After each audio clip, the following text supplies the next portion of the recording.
নমস্কার, খবর শুনছেন বর্তমান পত্রিকা চ্যানেল থেকে। জানাবো আজকের বাছাই করা গুরুত্বপূর্ণ তাজা খবর। শুরুতেই দেখে নিন আজকের হেডলাইন্স। ইউনূস শিখন করিয়েছেন হাদিকে, সব প্ল্যান ফাঁস করে দিলেন হাদির ভাই। এবার টলিউডেও হুমায়ুনের দল, শোয়েব যোগ দিলেন কেন তৃণমূল ছাড়ছেন অভিনেতা। স্কুলের গণ্ডি পেরিয়েও কলেজ মুখ হননি, বাবরি মসজিদ গড়া হুমায়ুন কবিরের শিক্ষাগত যোগ্যতা কত জানেন। দল গঠনের ঘোষণার পরে চাপে হুমায়ুন, কি পদক্ষেপ নেওয়া হতে পারে ভরতপুরের বিধায়কের বিরুদ্ধে। ঠক ঠক ঠক, 25শে ডিসেম্বর থেকে সব রেকর্ড ভেঙে ফেলবে শীত। 26শে মমতা আসতে পারবেন না, কারণ মুসলিমরা অর্জুনের তোলপাড় করা ব্যাখ্যা। হিন্দুরা দেশ ছাড়ো, চরম হুঁশিয়ারির মাঝেই মালদা সীমান্তে ধৃত বাংলাদেশি যুবক। ইউনূস জানেন ব্যাপারটা, গোপনে ভারতের দিকে ঝুঁকল বাংলাদেশ, বড় দাবি উপদেষ্টার। 1 লক্ষ মতুয়া বাদ গেলে ক্ষতি কি, শান্তনুর মন্তব্যে রণক্ষেত্রে ঠাকুরনগর, মমতা বালার নেতৃত্বে বিশাল বিক্ষোভ। হিন্দুরা দেশ ছাড়ো নয়তো ধর্ম বদলাও, বাংলাদেশে ইসলামিক নেতার চরম ফতোয়ার ত্রাহি ত্রাহি রব। আসছে বিস্তারিত খবরে। ইউনূস শিখন করিয়েছেন হাদিকে, সব প্ল্যান ফাঁস করে দিলেন হাদির ভাই। বাংলাদেশের ইনকলাব মঞ্চের আহ্বায়ক ওসমান হাদিকে গুলি করেছিল কারা, উদ্দেশ্য কি, কয়েকদিন ধরে এই প্রশ্নে তোলপাড় চলছে বাংলাদেশে। এবার বিস্ফোরক মন্তব্য করলেন ওসমান হাদির ভাই ওমর হাদি। ওসমানের ওপর হামলার ঘটনায় মোহাম্মদ ইউনূসের নেতৃত্বাধীন সরকারের হাতে রয়েছে বলে তার অভিযোগ। বাংলাদেশের সাধারণ নির্বাচন বানচাল করতে এই হত্যা বলে অনুমান। মঙ্গলবার ঢাকার শাহবাগে জাতীয় মিউজিয়ামের সামনে শহীদ শপথ অনুষ্ঠানের আয়োজন করেছিল ইনকলাব মঞ্চ। সেখানে ইউনূস প্রশাসনকে তোপ দিয়ে গিয়ে ওসমান হাদির ভাই ওমর বললেন, আপনারা রাষ্ট্রের ক্ষমতায় থাকাকালীন ওসমান হাদিকে হত্যা করা হয়েছে, আর এই হত্যার দায় আপনারা এড়াতে পারবেন না। এবার টলিউডে হুমায়ুনের দল, শোয়েব যোগ দিলেন কেন তৃণমূল ছাড়ছেন অভিনেতা। বলিউডে যেমন কাজ করছেন শোয়েব কবির, তেমনি টলিউডে কাজ করেছেন। আবার রাজনীতির সঙ্গে তিনি জড়িয়েছেন বেশ কিছু বছর ধরেই। তৃণমূল কংগ্রেসের এই তরুণ মুখের শিকড় মুর্শিদাবাদে। তাকে সায়নী ঘোষের সহযোদ্ধা হিসেবে কাজ করতে দেখা গিয়েছে এতদিন, কিন্তু ছন্দপতন। সম্প্রতি হুমায়ুন কবির তৈরি করেছেন জনতা উন্নয়ন পার্টি। সেই পার্টি ঘিরে যখন চর্চা তুঙ্গে, ঠিক তখন তৃণমূল কংগ্রেস ছেড়ে দিলেন শোয়েব। নতুন দলে যোগ দিচ্ছেন অভিনেতা, কাজ করবেন রাজ্য মুখপাত্র হিসেবে। হঠাৎ কেন এমন সিদ্ধান্ত নিলেন? যদি মুখ্যমন্ত্রী মমতা বন্দ্যোপাধ্যায় পদক্ষেপ দেখি, তাহলেই স্পষ্ট হবে। একটা সময় তিনি দল থেকে বেরিয়ে নতুন দল করেছিলেন, আমিও সেরকম তাগিদ অনুভব করেছি। লক্ষণীয়, আগামী বিধানসভা নির্বাচনে তৃণমূল কংগ্রেসের হয়ে কিছু তারকা প্রার্থীকে ভোটের ময়দানে দেখা যাবে, যা আজ করা যায়। শোয়েব খোলসা করলেন তিনি কোন কেন্দ্র থেকে বিধানসভা নির্বাচনে লড়বেন তা স্পষ্ট নয়, তবে এটা এক প্রকার নিশ্চিত যে তাকে প্রার্থী হিসেবে জনতা উন্নয়ন পার্টির হয়ে ভোটে লড়তে দেখা যাবে। টলিপাড়ায় গেরুয়া শিবিরের হয়ে কে কে প্রার্থী হবেন তা যেমন নজরে থাকবে, তেমনি হুমায়ুন তৃণমূল কংগ্রেসের বিরুদ্ধে দাঁড়িয়ে শোয়েবের আগামী দিনের পথ চলা কিরকম হয় তা চর্চার বিষয় হবে। স্কুলের গণ্ডি পেরিয়েও কলেজ মুখ হননি, বাবরি মসজিদ গড়া হুমায়ুন কবিরের শিক্ষাগত যোগ্যতা কত জানেন। তৃণমূল ছেড়ে নিজের দল গড়া হুমায়ুন কবির রাজনীতিতে ময়দানে যতটা চনমনে, তার শিক্ষাগত যোগ্যতার গ্রাফটি ততটাই সাদামাটা। 2021 সালের বিধানসভা নির্বাচনের হলফনামা অনুযায়ী হুমায়ুন কবির উচ্চ মাধ্যমিক উত্তীর্ণ। 2013 সালে তিনি India council for open school of Maharashtra থেকে এই ডিগ্রি অর্জন করেন। স্কুলের পাঠ চুকিয়ে কলেজের গণ্ডি ছোঁয়া হয়নি তার। ছোটবেলা থেকেই পড়াশোনার পাশাপাশি ব্যবসার কাজে হাত দিয়েছেন হুমায়ুন। হলফনামায় তিনি জানিয়েছেন তার এবং তার স্ত্রীর নিজস্ব ব্যবসা রয়েছে। ঠক ঠক ঠক, 25শে ডিসেম্বর থেকেই সব রেকর্ড ভেঙে ফেলবে শীত। অবশেষে জমিয়ে শীত পড়তে চলেছে বাংলায়। আবহাওয়া দপ্তর বলছে বড়দিন থেকেই বাড়বে উত্তরে হাওয়ার দাপট। আগামী 2 দিনে 2 ডিগ্রি তাপমাত্রা কমার আশা। সপ্তাহান্তে 8 ডিগ্রিতে নামতে পারে পশ্চিমাঞ্চলের পারদ।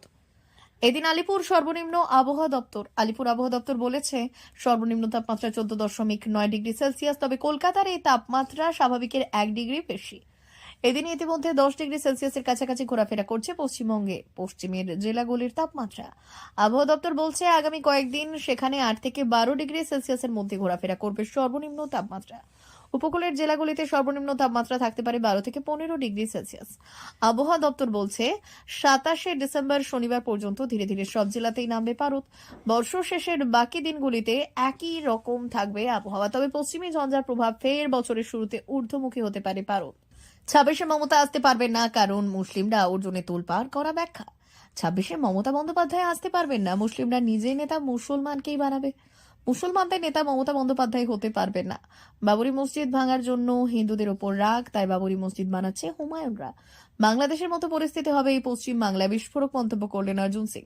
হিন্দুরা দেশ ছাড়ো, চরম হুঁশিয়ারির মাঝেই মালদা সীমান্তে ধৃত বাংলাদেশের যুবক। বাংলাদেশের সংখ্যালঘু নিগ্রহ এবং কট্টরপন্থী ইসলামী নেতাদের উস্কানিমূলক বার্তার আবহে ফের উত্তপ্ত সীমান্ত। কুষ্টিয়ার এক সম্মেলনে হিন্দুদের দেশ ছাড়া চরম হুঁশিয়ারি এবং ময়মনসিংহে যুবককে পুড়িয়ে মারার নৃশংস ঘটনার পর আতঙ্ক ছড়িয়েছে এক অস্থির পরিস্থিতির মধ্যেই মালদার হবিবপুর ব্লকের মালুম ভিটা সীমান্ত এলাকা থেকে মোহাম্মদ সুমান নামে এক বাংলাদেশি যুবককে গ্রেপ্তার করেছে পুলিশ। একদিনের ব্যবধানে হবিবপুর সীমান্ত থেকে পরপর দুজন বাংলাদেশি অনুপ্রবেশকারী ধরা পড়ায় স্থানীয় বাসিন্দাদের মধ্যে তীব্র উদ্বেগ সৃষ্টি হয়েছে। বাংলাদেশে ইনকলাব মঞ্চের নেতার মৃত্যুর পর থেকে হিন্দু নিধনের যে ভয়াবহ চিত্র সামনে আসছে, তার ফলে সীমান্ত এলাকায় নিরাপত্তা ব্যবস্থা আরও জোরদার করা হয়েছে। ওপার বাংলায় প্রশাসনের নিষ্ক্রিয়তা এবং ক্রমবর্ধমান সাম্প্রদায়িক হিংসার প্রভাবে সীমান্ত পরিস্থিতি বর্তমানে অত্যন্ত সংবেদনশীল হয়ে উঠেছে। ইউনূস জানেন ব্যাপারটা, গোপনে ভারতের দিকে ঝুঁকল বাংলাদেশ, বড় দাবি উপদেষ্টার। সাম্প্রতিককালে ভারত বিরোধিতার সুর ক্রমেই চড়েছে ঢাকার রাজপথে।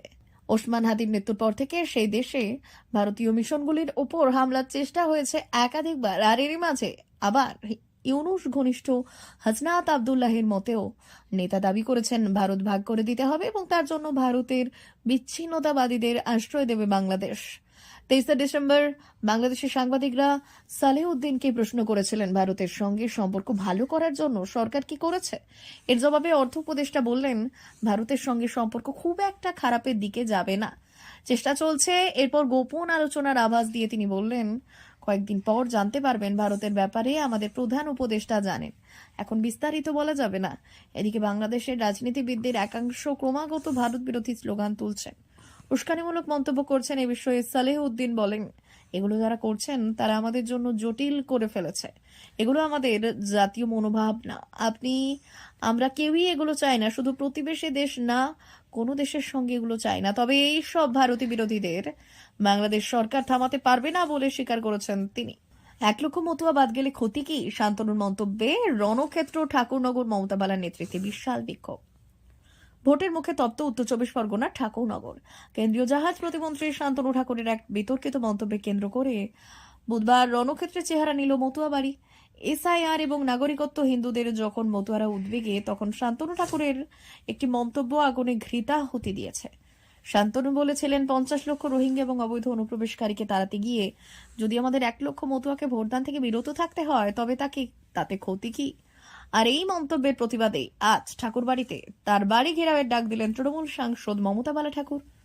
মমতা বালার অনুগামীরা মিছিল করে শান্তনু ঠাকুরের বাড়ির দিকে এগোতেই পরিস্থিতি হাতের বাইরে চলে যায়।